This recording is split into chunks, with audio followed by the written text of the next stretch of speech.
Praise లాడండి. బాగున్నారా? ఇదేనో దేవుని వాక్యం చూస్తున్నాం. చిన్న వచనం పాడుకుందాం అండి. అగ్ని ఏడంతలై మండుచుండినను,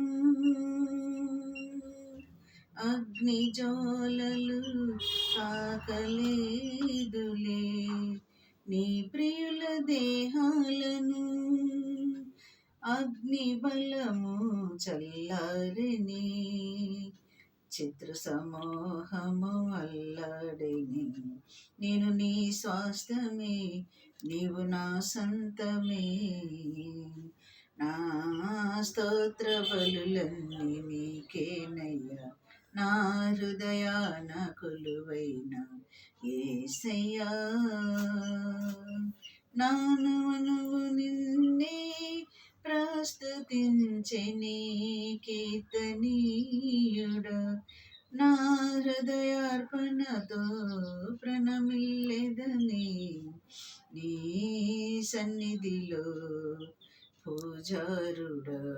ఇది నా దేవుని వాక్యం చూసుకున్నామండి. మనం సామెతలు 18వ అధ్యాయము 10వ వచనం చూసుకున్నామండి.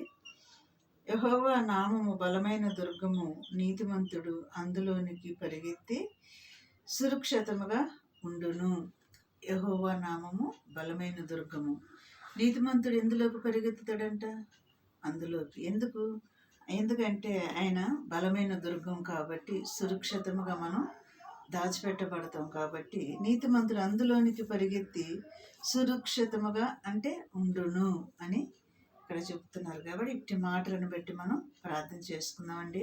యెహోవా నామము బలమైన దుర్గం కాబట్టి, ఆయన అన్ని నామముల కంటే పైనామం యెహోవా నామం కాబట్టి, ఈ నామంలో మనకి సురక్షితమైన జీవితం ఉంది కాబట్టి, ఇలాంటి మాటలను బట్టి, ఇలాంటి వాగ్దానాలను బట్టి మనం ప్రార్థన చేసుకున్నాం. కళ్ళు మూసుకోండి. స్తోత్రములు ప్రభా, ఇట్టి మాటలు ఇంటిని బిడ్డలు చూస్తున్న బిడ్డలు దర్శించి మమ్మల్ని అందరిని కూడా నీ సురక్షితమైన రెక్కల సాటున మమ్మల్ని భద్రపరిచి కాపాడమని నజరేయుడైన యేసయ్య నామములో అడుగు వేడుకుంటున్నాం తండ్రి. ఆమేన్. God bless you.